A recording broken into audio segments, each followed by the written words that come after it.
Rhetoric in the MLA International Bibliography refers to a diverse set of techniques practiced since ancient times for effective speaking and writing that aim to accomplish some purpose.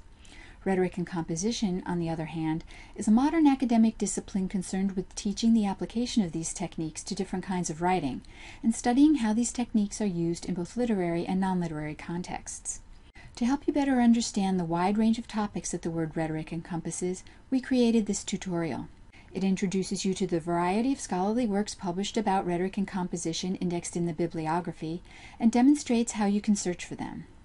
Rhetoric can appear in the MLA Bibliography database in various ways. Knowing the classification for its different contexts can help you find useful terms to make your online search more effective. The bibliography classifies general works on rhetoric under literary forms. Therefore, if you are looking for scholarship on rhetoric in general, you can search the terms rhetoric along with literary forms as subjects from the advanced search page. This limits your results to items where rhetoric is a main topic of a scholarly work, not simply a term mentioned in a work's abstract. Rhetoric is also classified under the national literature of the place in which it was written. For example, if you are interested in the rhetoric of authors in the United States, you can add American literature to a search for rhetoric. To search for resources on the rhetoric of a specific author, add the author's name to your search. As a resource noted for its coverage of literary topics, the MLA Bibliography makes the distinction between literary and non-literary rhetoric. Rhetoric is considered literary if it applies to subject authors within the scope of the bibliography. For example, rhetoric in the writing of Ernest Hemingway is considered literary, while rhetoric in contemporary newspaper articles is generally not. You can better search for rhetorical approaches to non-literary material using the phrase discourse studies. This phrase encompasses genres and media that do not fit into or are too broad for our classifications for national literature and for film and television.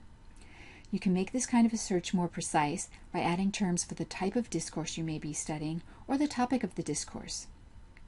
For example, you can search for electronic discussion groups and their rhetoric surrounding female beauty. If you are not sure that the type of rhetoric you're researching is literary, search both rhetoric and literary forms or discourse studies. If you are researching a specific type of rhetoric, you can use subject terms such as political rhetoric, feminist rhetoric, or visual rhetoric. Linguistic approaches to rhetoric can also be applied to both literary and non-literary works. In the bibliography, these kinds of approaches to rhetoric are classified under language, or a specific language, and further classified under stylistics. Therefore, to find resources discussing these approaches, use the terms language and stylistics along with rhetoric in your search. To find resources on teaching writing at the college level, search for the subject rhetoric and composition along with any other topics you might be interested in. Note that indexing of materials on rhetoric and composition was not introduced into the bibliography until 2000. Previously, articles and books on writing pedagogy were considered out of scope of the bibliography and thus were not indexed. However, some pre-2000 articles were subsequently indexed. Rhetoric has aspects that overlap many areas of the bibliography: literature, linguistics, discourse studies, composition, and more, which means it may take more than one search to find just what you're looking for. For more tutorials on searching the MLA International Bibliography, visit mla.org/bibtutorials. Like us on Facebook or follow us on Twitter to get announcements as new tutorials are released. And if you have more questions, consult a librarian at your college or university library.